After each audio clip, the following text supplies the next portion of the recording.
Hey guys, and welcome back to the Ringer 57 YouTube channel. It's freaking brisk this morning, but I'm trying to get this baseline knocked out quick. So, today we're starting in on the G-Ball plug and play. So, we have a 2017 gsxr1000 RR.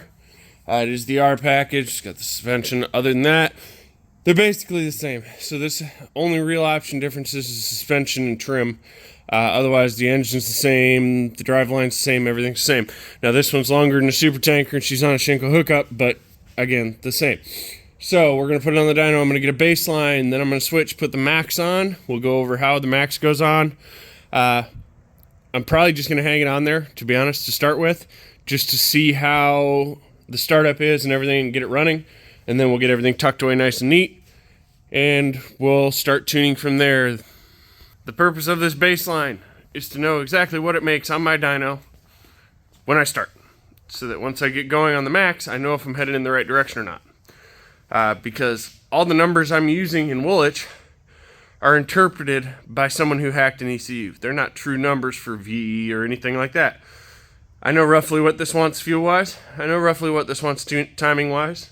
I know roughly how the drive-by-wire wants to behave. I know the triggers and all that, so I should be able to get it to run fairly easily. But there's going to be a lot of learning on this. This is called product development, guys, and it's never straightforward.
Alright, as you can hear, this thing's geared aggressively. It is geared for 8th mile. It is geared to trap the 8th mile in 6th gear.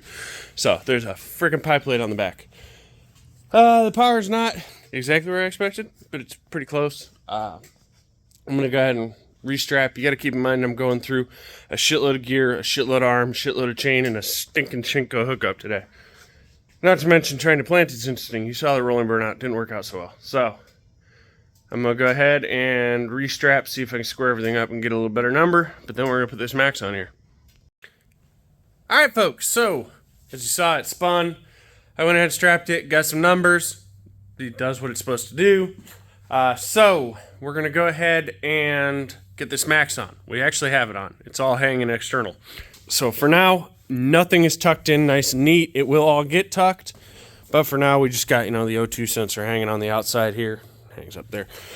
And there is the laser height sensor, relay, everything's hooked up. The one thing I do have to do, I have to develop some starter wires. So this starter solenoid is going to end up mounted in the trunk. Normally it's up here in order to allow room for the maxxecu and everything to sit nicely where it is. It does all fit. This igniter is also going to get mounted probably underneath the side here. But right now we're working on crank signals. So I'm working with John Gover. We all call him Gover. Anyway, he is currently working on trigger settings because he's done one of these before. It is a collaborative effort between me, Gover, a couple others, and Greg Smith to get this to function the way it should. I just conveniently had a bike available to do it and someone who wanted to spend the money to get it. So right now we do not have consistent RPM signal. I catch pulses, not the whole signal, just pulses. So Gover's going to look at that. I sent him trigger logs, oscilloscope traces of the triggers, and he's going to see what he's got to do there. They say it's 24.2. I still don't believe that because I get better signal changing the tooth count, but I may be wrong. But we definitely have something making a noisy signal because I'm getting weird gaps and missing teeth that shouldn't be missing. So we'll see. He's going to tinker with that. He's better with the triggers than I am. Once we got that, I can get this sucker fired. Once I get it fired, I can rock. We'll be ready to roll. But this is, again, a guessing game. The fuel map in there, it's the one that comes with a max. It is nothing. Ignition map, yep, same. Ignition angle, fuck if we know. We're going to have to put a light on it like that video yesterday. So, this is going to take a little while. It's going to be a little strung out, but we will get it there. While I'm in mid-video, getting a fitting for the heat exchanger for that one. It goes on the dyno, goes home. Parts will be here today for that. Actually, they're here. Part is here for that. Got an airbox. Not the right fucking airbox. I'm an idiot. So I'll get that ironed up real quick. Done. Wastegate is here. Just got to go get it. So, yep. Alrighty, folks. So I am getting ready to go to my other job. Let's see. Where did we get? So everything's installed and tucked away. It is a very, very tight fit in there. We are going to change the location of this over to here and a few other small tweaks, but everything's hooked up, ready to go. The battery's a little low. I need to tend that up tomorrow. And this girl should be ready to rock and roll. It does start up and run. The throttle is very responsive. Thank you, Greg. There's a very aggressive throttle map in it, but we'll go ahead and deal with that later. Right now, everything seems to be working. But again, the battery's dead, so I need to deal with that, and we'll move forward from there. That's all I got for today. There's going to be a few days of just tinkering with this. Nothing I'm really going to show y'all because it's kind of proprietary. But we have a functional plug-and-play on a 2017 Plus G-Ball.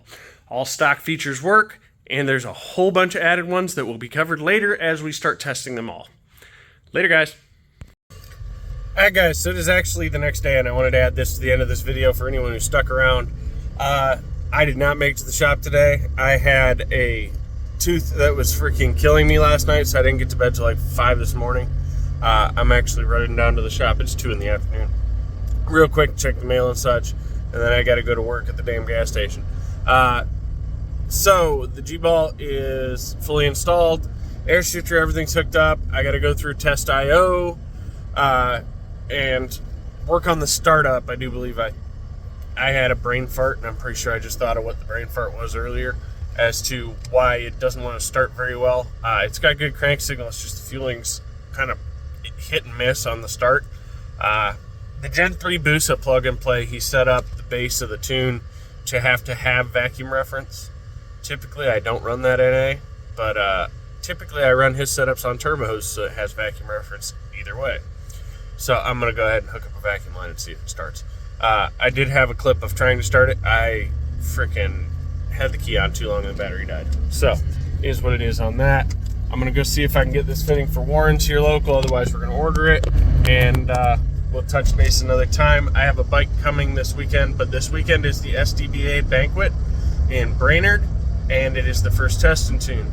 And I have to be at the banquet because I sponsored a class last year, and I've got to present some awards probably, talk to some folks, shake hands, kiss babies, shake hands. I don't, whatever. I'm not awake. But everything's here to knock out a couple bikes, so hopefully tomorrow I can grind on a few bikes.